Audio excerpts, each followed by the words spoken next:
Gabrielle Klim remembers everything about that sweltering July evening in 1977, when love walked toward her along the banks of the Rhine River in Bonn, and with it the machinery of betrayal that would define the next 14 years of her life. She was 32 years old, a translator at the American Embassy, sitting alone on the riverbank, waiting for a friend who would never arrive, when she saw him approaching through the golden light of a West German summer evening. Tall, blond, blue-eyed, moving with the confident stride of a man who belonged in her world. Frank Deitzel looked like everything she had dreamed of in those lonely years, when eligible men seemed as scarce as honest politicians in the corridors of power. She navigated daily in her work. What Klim could not have known in that moment, when her heart began to race, was that every detail of this chance encounter had been orchestrated months in advance by officers of the Hauptverwaltung Aufklärung, the foreign intelligence wing of East Germany's Ministry for State Security, better known as the Stasi. The man approaching her was not Frank Deitzel, the physicist working for world peace, but Hans Joachim Teige, a married East German intelligence officer who had studied her photograph,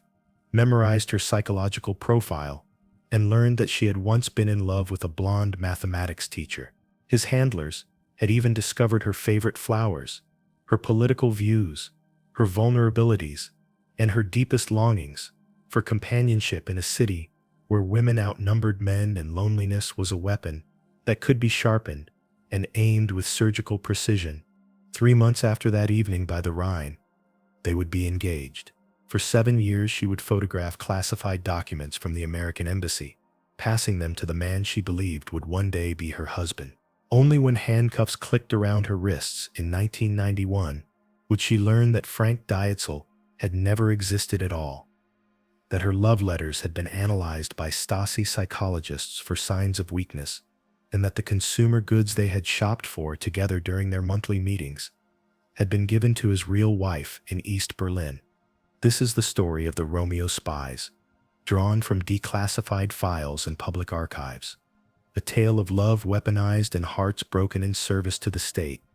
where the most intimate human emotions became instruments of espionage in the shadow of the Berlin Wall. The idea of using romance as a tool of espionage was not born in the offices of East German intelligence, but it was there, in the gray concrete buildings of East Berlin, that it would be refined into an art form that would seduce secrets from the heart of Western power for 4 decades. The architect of this operation was Markus Wolf, a man who would become known to Western intelligence as the man without a face, because his identity remained hidden for 30 years. His photograph absent from every file, his features unknown to the very agencies that hunted him. Wolf had grown up in Moscow during the worst years of Stalin's purges,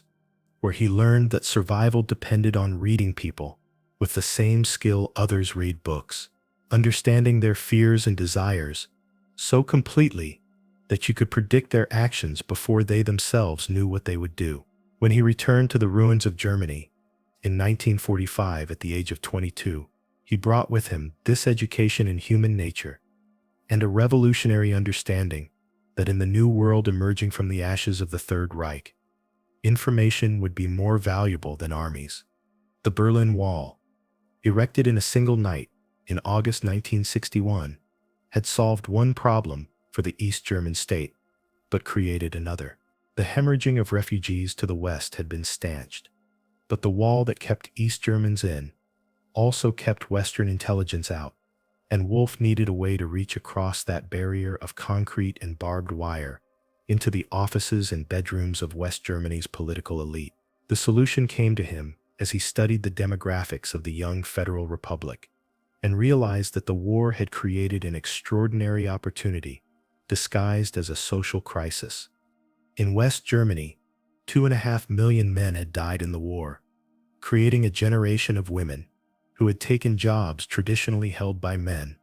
rising to positions in government ministries, intelligence agencies, and military headquarters that their mothers could never have imagined occupying. These women had access to the most closely guarded secrets of the Western Alliance, but they also had something else that Wolf recognized as infinitely exploitable. They were lonely. In Bonn, the new capital of West Germany, women outnumbered men by substantial margins, and many of these accomplished, intelligent women spent their evenings alone in apartments that held state secrets and personal yearnings in equal measure. Wolf's insight was breathtaking in its cynical simplicity. While other intelligence services recruited agents through ideology or coercion, he would recruit them through love. His officers would cross into West Germany, not as spies but as lovers, not seeking information, but offering companionship, not threatening consequences, but promising marriage. The Stasi would seduce the West into betraying itself, one broken heart at a time. The directive that created the Romeo program in the late 1950s made clear the scope of Wolf's ambition. These operations were not to be simple honey traps, designed to compromise targets through sexual blackmail, but long-term relationships that would appear to develop naturally over months or years. The men selected for this program would become not just spies, but actors, capable of sustaining elaborate performances for decades, living double lives so convincing that even they might sometimes forget which identity was real. The selection process for a Romeo spy eliminated 99% of candidates before they ever saw their first target, because Wolf understood that the kind of man who could sustain a romantic deception for years required qualities that were as rare as they were specific. The ideal Romeo was between 25 and 35 years old, well-educated but not intellectually threatening, physically attractive but not so handsome as to seem unattainable, and possessed of what intelligence files described as old-fashioned manners that West German women found irresistible. After years of dating men who treated courtship as a bureaucratic formality,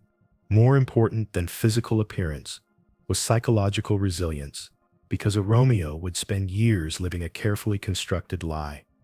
maintaining relationships that were simultaneously intimate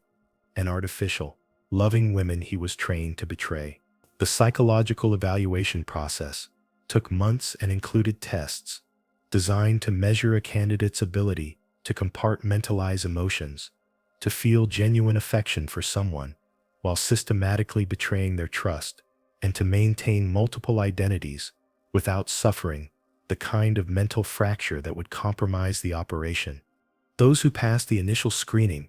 entered a training program that combined the tradecraft of espionage with what could only be described as a master class in seduction. Romeo studied psychology and literature, learning to recognize and exploit the emotional needs of their targets. They memorized the cultural touchstones of West German society, from popular music to political debates, so they could engage in conversations that would establish their credibility as natives of the society they were infiltrating. They learned to dance, to cook, to discuss art and philosophy with the kind of informed enthusiasm that would mark them as cultured men worthy of the accomplished women they planned to seduce. The creation of a Romeo's cover identity was a work of bureaucratic artistry that began months before he ever crossed into West Germany. Stasi forgers would locate a recently deceased West German citizen, or an immigrant whose documentation could be appropriately altered, then build an entire biographical history around this borrowed identity. They created school records, employment histories, medical files, and even constructed networks of fictional friends and family members who could be referenced in casual conversation, but who would never be encountered by the target. The most successful Romeo covers were built around professions that explained frequent travel, irregular schedules,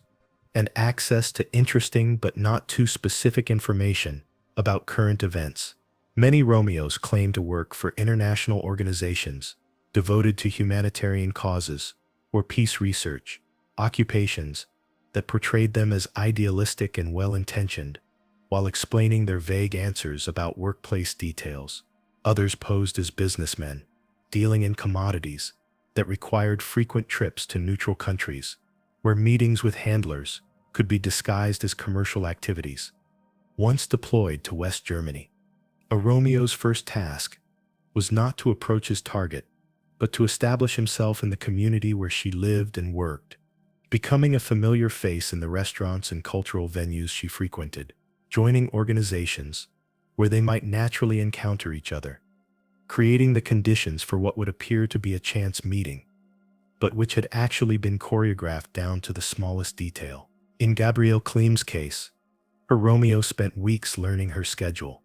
discovering that she often waited for friends along the Rhine riverbank,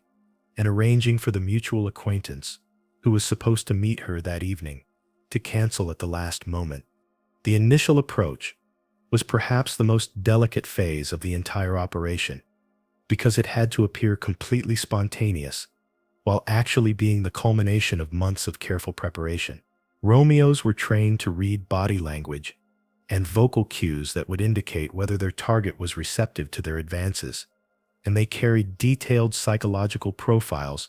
that helped them tailor their personalities to match their target's preferences. If a woman had previously been attracted to intellectuals, her Romeo would quote poetry and discuss philosophy. If she preferred men of action, he would speak of adventure and risk. The first Romeo spy, codenamed Felix by his East German handlers, began his career in the 1950s as an engineering student, reluctant to abandon his studies for the uncertain world of espionage, but who was eventually persuaded by arguments about patriotic duty and the opportunity to serve the socialist cause through methods more subtle than traditional warfare. His target was a secretary working in the West German Chancellery, who had access to some of the most sensitive political communications in the Federal Republic, and his method of approach demonstrated the patient creativity that would become the hallmark of the Romeo program. Felix spent weeks observing the bus routes used by Chancellery employees, learning their schedules, and identifying the most promising targets for recruitment. He selected a young woman codenamed Norma by the Stasi, then positioned himself at her bus stop day after day until the opportunity arose for what appeared to be a casual conversation about delayed public transportation. From this mundane beginning grew a relationship that would last several years and produce hundreds of classified documents, but which would end abruptly when a security investigation began to focus on Felix, and he was recalled to East Berlin, leaving Norma to return home one evening to an empty apartment and no explanation for her lover's disappearance. The success of Felix's operation convinced Wolf that the Romeo program could be expanded and systematized, and by the mid-1960s, dozens of male agents were operating throughout West Germany, each managing one or more long-term relationships with women who had access to sensitive information. The program's effectiveness was measured not just in the volume of intelligence collected, but in its quality, because Romeos could often obtain documents that would never have been accessible to traditional espionage methods. One of the program's most successful operations began in 1961, when an agent described in Stasi files as the Super Romeo was dispatched to Paris to approach an interpreter working at NATO's command center. 3 previous Romeos had attempted to recruit this woman and failed, but the fourth succeeded by presenting himself as a Danish military intelligence officer whose work aligned with her own, creating a sense of professional as well as personal compatibility that made their relationship appear natural to anyone who observed them together. The interpreter was a devout Catholic whose religious convictions initially complicated the relationship because she felt guilty about their unmarried intimacy and began talking about the need for confession and marriage if their affair was to continue. The Romeo's handlers responded to this challenge with characteristic ingenuity, arranging for an East German intelligence officer who spoke fluent Danish to pose as a Catholic priest and hear her confession. The fake priest not only absolved her of her sins, but encouraged her to continue her relationship and her espionage activities with the blessing of what she believed to be divine approval. For 12 years, this operation produced NATO secrets that gave East German and Soviet military planners unprecedented insight into Western defense strategies. But it also demonstrated the psychological toll that Romeo operations took on their targets. The interpreter's faith which should have been a source of comfort and guidance, had been turned into an instrument of manipulation, and when the operation was finally exposed, she suffered what intelligence files described as a complete psychological breakdown. The complexity of managing multiple long-term relationships simultaneously pushed some Romeos to their operational limits, as demonstrated by the case of an agent who successfully managed romantic relationships with 2 different women over a period of 15 years. His first target was a 19-year-old secretary he met in 1960 at what East German intelligence called the Secretary's Sandpit in Paris, where West German government employees were sent to learn French. This Romeo distinguished himself from other agents by revealing his true identity to his targets. After establishing emotional connections with them, gambling that their feelings for him would overcome their political loyalties, his first target agreed to transfer to the Bonn Foreign Office, where she had access to diplomatic communications from embassies around the world. And for 5 years, she smuggled classified documents out of the building in her purse to pass to her lover during their regular meetings. When she was transferred to Warsaw, and the distance began to strain their relationship, she started drinking heavily and eventually revealed her espionage activities to what she believed was a West German journalist, but who was actually an undercover security agent. Before her arrest, she managed to warn her Romeo, giving him time to escape to East Berlin. But he was not finished with his espionage career. While recovering from the stress of his first operation at a Black Sea resort in Bulgaria, he met another potential target, a German woman vacationing there, whom he recruited using many of the same techniques that had succeeded with his first lover. When newspaper articles about his previous activities made his original cover identity unusable, he confessed his true profession to his second target, who not only accepted his explanation, but agreed to return to West Germany and seek employment in the Chancellery, where she could gather intelligence for him. This second relationship lasted for several more years and produced valuable political intelligence, but it ended when the woman was arrested in 1977 during a security sweep that had identified her through financial surveillance of Romeo operations. During her trial, she learned that the marriage ceremony she and her Romeo had undergone was completely fictitious, staged by Stasi officers who had needed to maintain her cooperation, but could not risk the security investigation that would have accompanied a real marriage to a foreign national. The psychology of a Romeo operation required its practitioners to master emotional manipulation techniques that were more sophisticated than simple seduction, because the goal was not a brief affair, but a long-term relationship that could survive the stresses of espionage work while producing a steady stream of high-quality intelligence. Stasi training manuals, discovered in archives after German reunification, reveal the extraordinary attention to detail that went into preparing agents for these operations, including lessons in recognizing and exploiting the specific emotional needs of different personality types. The most effective Romeos were those who could convince their targets sharing classified information was an act of love rather than betrayal, transforming espionage into an expression of romantic commitment.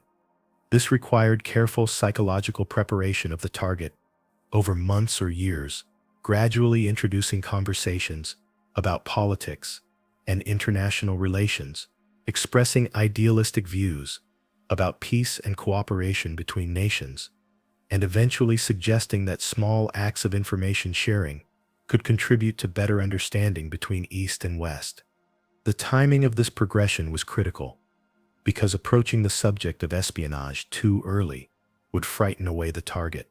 while waiting too long might allow the relationship to become so established that the woman would be unwilling to risk it for political activities. Training materials emphasized that the most successful recruitments occurred when targets had become emotionally dependent on their Romeos, but had not yet received formal commitments of marriage or permanent partnership.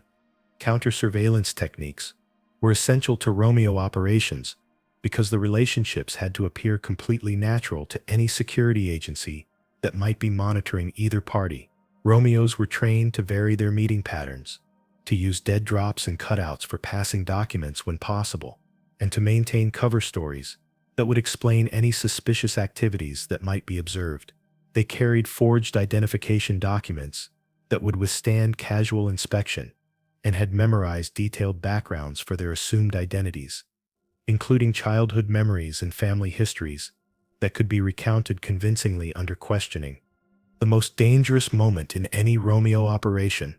was the initial recruitment pitch, when the agent had to reveal his intelligence connections and ask his target to begin espionage activities. This conversation usually took place in a neutral country during what appeared to be a romantic vacation, providing the Romeo with an escape route if the target rejected his proposal and reported him to authorities. Training materials recommended that agents present their intelligence work as patriotic service to East Germany rather than betrayal of the West, emphasizing idealistic motives and minimizing the legal consequences of espionage. Document photography and transmission techniques had to be taught to targets who had no previous intelligence experience,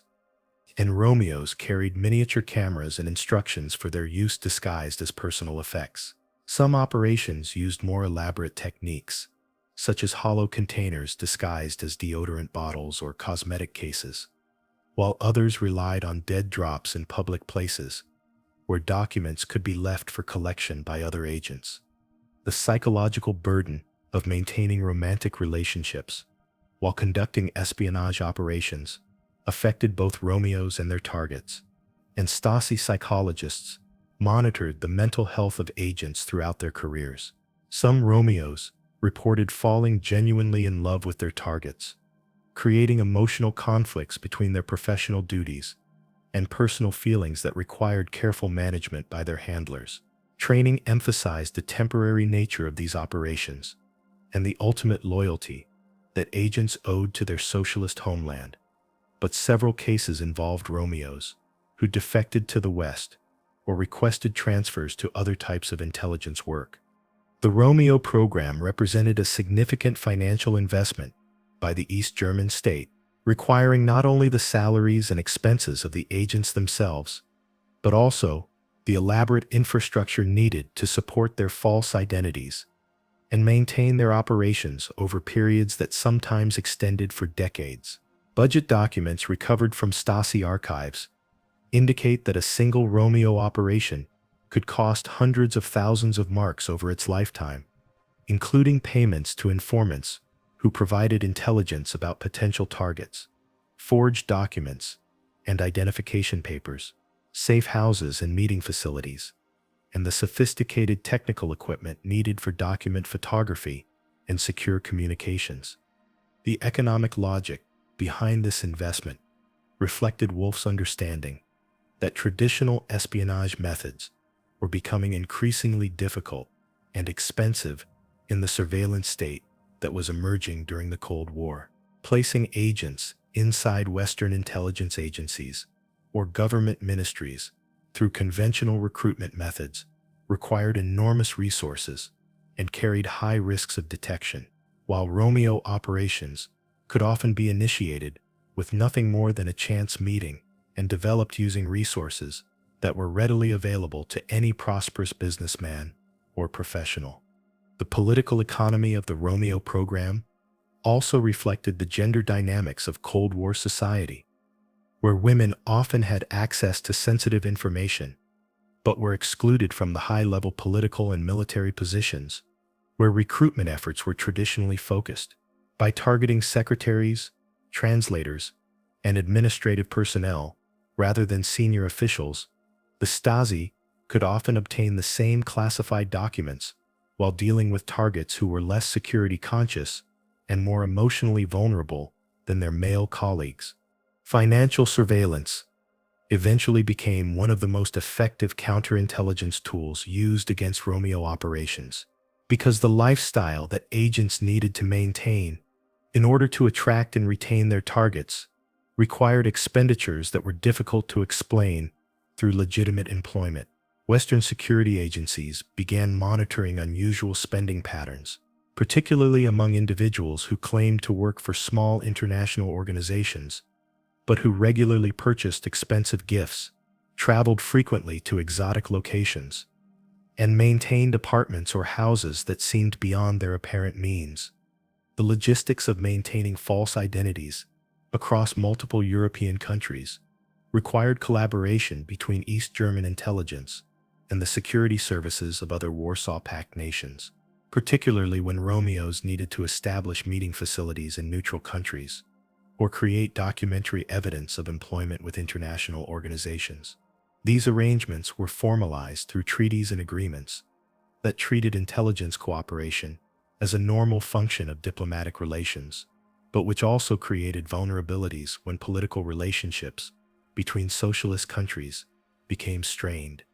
Prisoner exchanges and diplomatic negotiations sometimes involved Romeo agents who had been captured by Western security services, and the East German government's willingness to trade high-value intelligence assets for their release demonstrated the importance that Wolf placed on maintaining the morale and loyalty of his operatives. Agents knew that capture would not mean abandonment,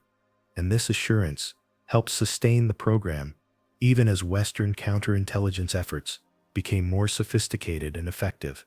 The propaganda value of successful Romeo operations extended beyond their intelligence yield, because they demonstrated the supposed superiority of socialist education and culture in producing men who were more attractive and sophisticated than their Western counterparts. East German media occasionally published sanitized accounts of these operations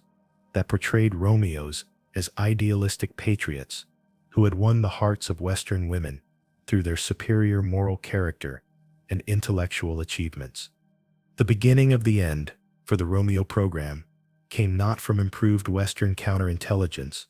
but from the broader political changes that began sweeping across Eastern Europe in the mid-1980s. Changes that would ultimately transform the entire context in which East German intelligence operations functioned. Mikhail Gorbachev's policies of glasnost and perestroika created new pressures for openness and cooperation between East and West that made traditional espionage activities increasingly difficult to justify. While the growing strength of reform movements throughout the Warsaw Pact suggested that the rigid ideological divisions that had sustained the Cold War might be breaking down, Markus Wolf, who had built his career on the assumption that East and West Germany would remain permanently divided, began to recognize by the early 1980s that political reunification was becoming a realistic possibility, and he started preparing for a post-Cold War world in which his agents would need protection from prosecution, and his operations would need to be terminated or transformed. The decision to begin destroying Romeo program files was made as early as 1987, well before the fall of the Berlin Wall, indicating that Wolf understood the political winds were shifting in ways that would make the continuation of these operations impossible. The actual collapse of the program began in 1989, when Werner Stiller, a senior Stasi officer, defected to West Germany and provided detailed information about ongoing Romeo operations, including the true identities of agents and their targets. Stiller's defection was motivated by personal rather than political factors, but it had devastating consequences for the program because it allowed Western security agencies to begin unraveling operations that had been maintained for decades without detection. Within months of Stiller's defection, dozens of Romeo agents were either arrested or forced to flee back to East Germany, while their targets faced interrogation and prosecution by authorities who had been unaware of their espionage activities. The psychological impact on these women was often more severe than the legal consequences, because they were forced to confront the reality that relationships they had believed were based on genuine affection had actually been elaborate deceptions designed to exploit their access to classified information. The fall of the Berlin Wall in November 1989 accelerated the collapse of the Romeo program, as the political justification for East German intelligence operations disappeared overnight, and agents found themselves operating in a legal and diplomatic vacuum. Some Romeos attempted to maintain their relationships, even after the program's termination, either because they had developed genuine feelings for their targets or because they hoped to establish new lives in the West. But most of these efforts failed when the women learned the truth about their lovers' identities and motivations. The process of German reunification created complex legal questions about how to prosecute intelligence operations that had been legal under East German law, but which constituted serious crimes under West German statutes. Many Romeo agents were never charged with crimes because courts determined that they had been acting as legitimate intelligence officers for a sovereign state, while their targets faced prosecution for espionage, even though they had been deceived about the nature of their activities. The destruction of Stasi files during the final months of East German existence eliminated much of the documentary evidence that would have been needed to fully reconstruct the scope and impact of Romeo operations, but enough material survived to provide researchers with detailed information about dozens of cases and general statistics about the program's extent. These archives revealed that at least 80 Romeo agents had been active at various times between the 1960s and 1980s, and that their operations had compromised security at virtually every level of West German government and military institutions. The human cost of the Romeo program became fully apparent only after German reunification, when the women who had been targeted by these operations began to speak publicly about their experiences and the lasting psychological damage they had suffered. Many discovered that their most intimate relationships had been carefully orchestrated deceptions, that love letters they had written had been analyzed by Stasi psychologists for signs of weakness, and that personal gifts they had received had actually been provided by the East German state as operational expenses. Gabriel Klim's trial for espionage in 1996 became a focal point for public discussion about the moral and legal complexities of the Romeo program, because her case raised fundamental questions about criminal responsibility when the accused had been systematically deceived about the nature of their actions. The court that sentenced her to a suspended prison term and a fine acknowledged that she had been a victim, as well as a perpetrator, manipulated by sophisticated psychological techniques that had exploited her natural desires for love and companionship. The legal proceedings that followed German reunification revealed the extraordinary scope of East German intelligence penetration of West German society, with evidence indicating that nearly 2,000 West German citizens had served as unofficial collaborators or contact persons for the Stasi by 1988. While Romeo operations represented only a small fraction of this broader network, they had produced intelligence that was disproportionately valuable because of the high-level access that many targets possessed. Marcus Wolf's own fate after reunification illustrated the complex questions of justice and accountability that arose when intelligence officers found themselves subject to the laws of the countries they had spent their careers trying to subvert. Wolf fled to Moscow when Germany reunified, but returned 3 years later and surrendered to authorities, ultimately receiving a 6-year prison sentence for treason that was later overturned by courts that determined East Germany had been a sovereign state for which he had been entitled to conduct intelligence operations. The opening of Stasi archives created opportunities for historical research that revealed the bureaucratic machinery behind Romeo operations, including training manuals, psychological evaluations, operational reports, and financial records that provided unprecedented insight into how intelligence agencies attempt to systematize and control human emotions. These documents became valuable resources for scholars studying the intersection of personal relationships and political power, demonstrating how intimate feelings could be weaponized and deployed in service of state objectives. Museums and memorial sites in Berlin and other German cities now display artifacts from Romeo operations alongside other examples of Stasi surveillance and control,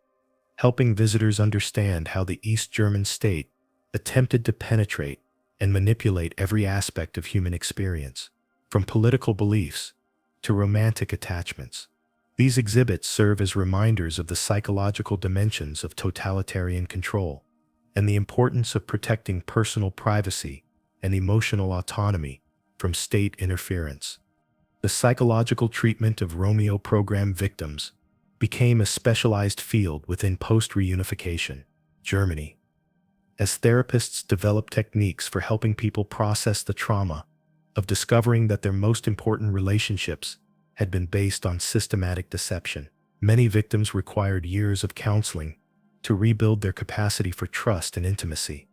while others never fully recovered from the emotional damage inflicted by these operations. The Romeo spies of East Berlin represented perhaps the most intimate and psychologically sophisticated form of espionage ever systematically employed by a modern intelligence service, transforming the most basic human need for love and companionship into a weapon that could penetrate the highest levels of Western security. Their success was measured not only in the classified documents they obtained, but in the lives they destroyed, the hearts they broke, and the trust they shattered between human beings who believed they had found genuine connection in a world that often seemed cold and divided. Drawn from declassified files in public archives, this story reveals how the machinery of the Cold War operated not just through armies and nuclear weapons, but through the careful manipulation of individual human beings who became unwitting instruments in struggles they never fully understood. The women who loved these men were neither heroes nor traitors, but victims of a system that recognized no boundaries between the personal and the political, that treated human emotions as resources to be exploited and human relationships as operational opportunities to be seized. Today, as we face new challenges to privacy and personal autonomy in an age of digital surveillance and social media manipulation, the lessons of the Romeo program remain disturbingly relevant, reminding us that the greatest threats to human freedom often come not through direct coercion, but through the subtle exploitation of our deepest needs and desires.